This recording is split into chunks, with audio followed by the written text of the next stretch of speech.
Buenas, hoy veremos la cuarta partida del match por el título mundial de ajedrez celebrado el año 1981 en la ciudad de Merano, en el norte de Italia. El retador, Viktor Korchnoi, se enfrentaba al vigente campeón, Anatoly Karpov. La situación del match era de 2 victorias para el campeón, un empate y 0 derrotas. Karpov llevaba las piezas blancas y abrió con peón e4. Korchnoi cambió su defensa berlinesa y planteó la defensa Petrov con peón e5, caballo f3 y caballo f6. Si quieren ver por qué Korchnoi cambió de defensa, les invito a que vean el vídeo de la segunda partida del match de Merano. Volvamos a la partida en cuestión. El juego siguió con caballo por e5, peón d6 expulsando el caballo, caballo f3, caballo por e4, peón d4 y peón d5. Tenemos una estructura de peones simétrica, donde las piezas blancas conservan una ligera ventaja de desarrollo. Pasaremos la fase de apertura y medio juego con más ligereza de lo habitual, ya que no ocurrió ningún evento dramático. Tras alfil d3, alfil e7, enroque corto, caballo c6, torre e1 poniendo la torre en la columna semiabierta e, alfil f5 y alfil b5 clavando el caballo en la casilla c6. En este momento, Korchnoi jugó la novedad alfil f6, que mantiene la presión al centro de las blancas. Karpov respondió con caballo bd2, enroque corto y ahora las blancas deben elegir si toman el caballo en la casilla c6. De lo contrario, el caballo, como ya no está clavado, podrá maniobrar libremente a otra casilla. El vigente campeón valoró correctamente que tras el hipotético alfil por c6 y peón b por c6, la posición de las negras sería más fácil de jugar. El módulo coincide con esta evaluación y da caballo b3 como único movimiento para mantener la igualdad. A las blancas les gustaría sentar un caballo en la casilla c5 para bloquear los peones doblados en las casillas c6 y c7.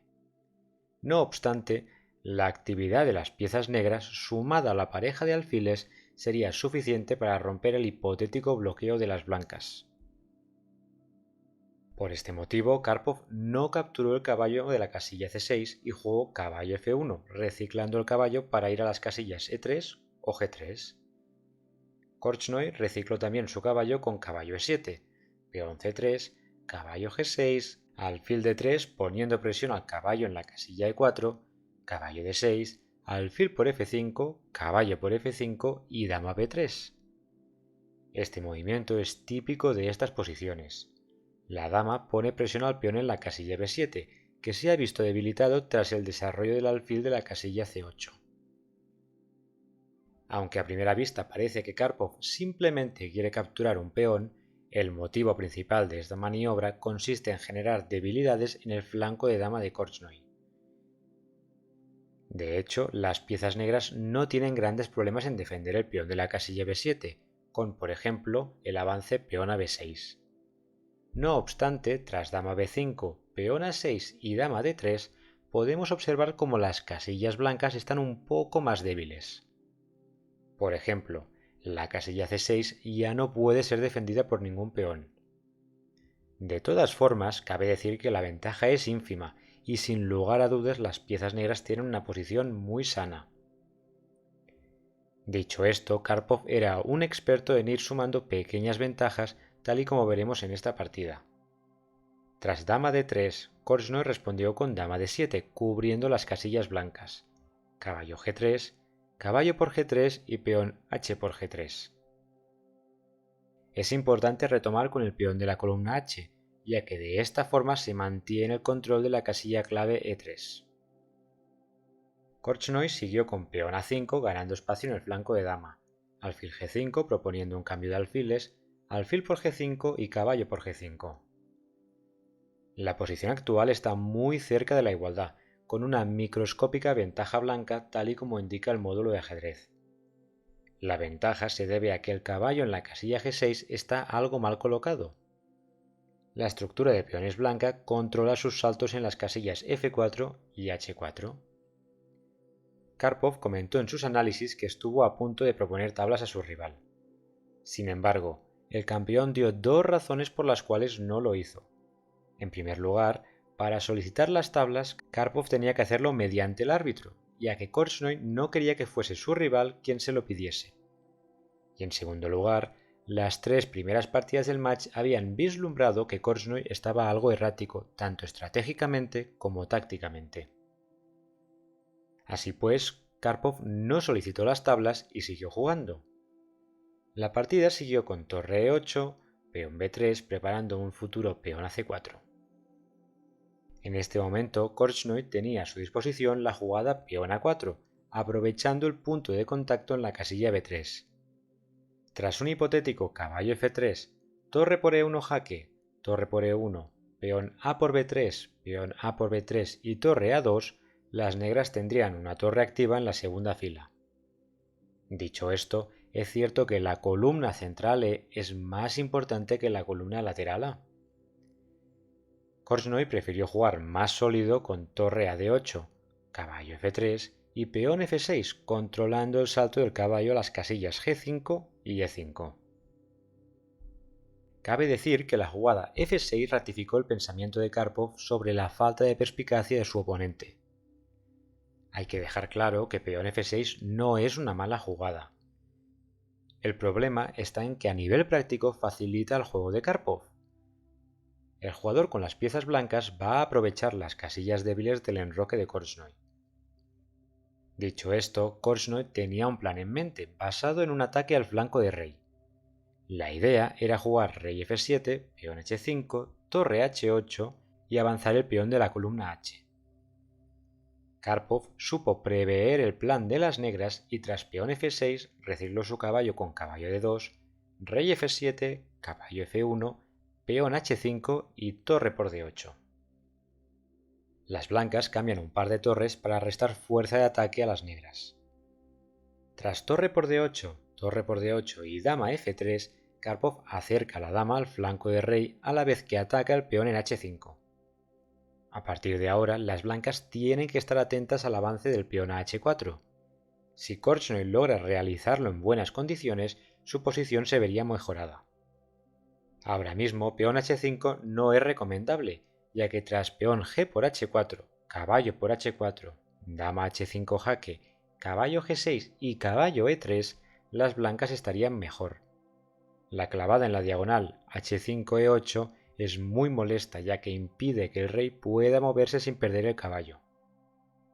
Además, la dama y el caballo estarían presionando de forma muy activa el peón en d5.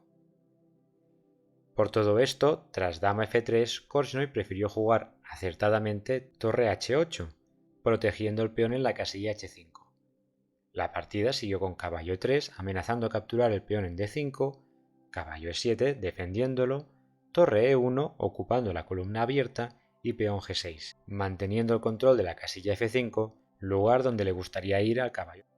Karpov movió su dama a la casilla f4. Fíjense que desde esta casilla la dama blanca controla ambos flancos. La casilla de entrada h6 en el flanco de rey y la casilla de entrada c7 en el flanco de dama. Korchnoi jugó rey g7 cubriendo la casilla h6 y entonces Karpov reaccionó en el flanco de rey con peón g4. Aunque inicialmente era mejor mantener cerrada la columna h, actualmente la actividad de las piezas blancas en el flanco de rey sobrepasa las de su oponente. Si peón h por g4, caballo por g4, las blancas tendrían mucha presión tanto en la casilla f6 como en la columna e. Por esto, Korchnoi eligió peón g5, atacando la dama, dama f3, peón h por g4, abriendo la columna, caballo por g4 y dama d6, apuntando a la casilla h2. Karpov jugó peón g3, jugada que cumple dos funciones. Primero, desconecta la influencia de la dama en la casilla h2. Y segundo, evita que el caballo de Korchnoi se dirija a la peligrosa casilla f4. Korchnoi optó por jugar peón c6, defendiendo el peón en d5, y Karpov añadió más presión al centro con el avance peón c4. Las negras jugaron peón f5 buscando avanzar los peones y crear amenazas al rey de Karpov. Si Karpov jugase la directa caballo e5, permitiría dama h6, entrando en el enroque de las blancas. No se amenaza ningún jaque mate, pero la posición de las negras sería más fácil de jugar. Por este motivo, Karpov optó por dama e3, que es la mejor jugada de la posición. Aunque el caballo en la casilla g4 está atacado, las blancas ganan un tiempo amenazando el caballo en la casilla e7. Tras caballo g6, Karpov realizó otra jugada intermedia con peón c5, atacando esta vez a la dama de Korchnoi. A las negras no les interesa abrir la gran diagonal negra, ya que su rey estaría aún más débil. Por este motivo, Korchnoi eligió dama de 8, caballo e5, peón b por c5 aprovechando que el caballo en la casilla e5 obstaculiza la gran diagonal, caballo por c6, dama f6 recuperando el control de la gran diagonal negra y dama e6. Podemos decir que hemos llegado al momento clave de la partida. Korchnoi tenía que haber intercambiado damas con dama por e6 y torre por e6, tal y como sugiere el módulo. Es cierto que las negras entrarían en un final inferior, pero al menos la seguridad de su rey, sin damas en el tablero, estaría asegurada. No obstante, las negras, justas de tiempo, eligieron peón c por d4, jugada que permitió a Karpov capturar el peón en d5 y mantener amenazas serias contra el rey de Korchnoi. A partir de ahora veremos cómo Karpov aseguró la victoria. Su rival jugó peón d3 aprovechando que la dama no puede capturarlo porque el caballo en la casilla c6 quedaría indefenso. Karpov contestó con dama d7 jaque, ya que el rey no tiene ningún peón en la séptima fila. Dama f7 cubriéndose y ahora las blancas jugaron la precisa caballo e7. Parece una jugada poco natural, autoclavando el caballo en la séptima fila. Sin embargo, si las negras jugasen torre e8 reforzando la clavada, entonces vendría caballo por f5 jaque, rey f6, dama por f7 jaque, rey por f7 y caballo d6 jaque creando un ataque decisivo. Viendo que la táctica no estaba a su favor, Korchnoi jugó rey h7, pero entonces Karpov realizó una jugada habitual en él, rey g2. En este caso en concreto, rey g2 no busca mejorar la seguridad del rey, sino trasladar la torre a la casilla h1 para añadir más amenazas al rey de las negras. Korchnoi contestó con torre e8, torre h1 jaque y ahora el hipotético rey g7 tampoco sería posible. Esto es debido a que se repetiría la idea táctica que vimos anteriormente con el intercambio de damas y el ataque doble con el caballo en la casilla d6. Tras torre h1 jaque, las negras encontraron el recurso caballo h4, y tras peón g por h4, dama por e7 recuperando material, dama por f5 jaque, rey g7 y peón h por g5, las blancas estarían muy cerca de ganar la partida. Korchnoi intentó un par de jaques más con dama b7, peón f3, torre e2 jaque y rey f1. Una vez ya no hay más jaques, es el rey de las negras quien va a ser atacado. Korchnoi jugó rey g8, ya que se amenazaba mate con dama f6 y torre h8. Karpov jugó dama por d3, capturando la única esperanza de Korchnoi, el peón pasado en la columna d.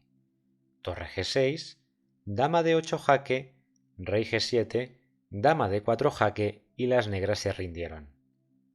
El rey de Korchnoi se encuentra en una red de mate, y además la dama negra se pierde tras un jaque con la torre en la casilla h7. Por ejemplo, tras dama d4 jaque, rey g6, torre h6 jaque, rey f7, torre h7 jaque, se ganaría como mínimo la dama negra. Esta partida es un buen ejemplo de la capacidad de Karpov para exprimir posiciones aparentemente inocuas. Es especialmente ilustrador cómo el campeón mundial maniobró de forma más eficiente su caballo y dama en la fase final de la partida. A continuación les dejo los 6 momentos claves de este enfrentamiento. Con este resultado, Karpov se ponía con 3 victorias, un empate y 0 derrotas. Espero que les haya gustado el vídeo, saludos y hasta pronto.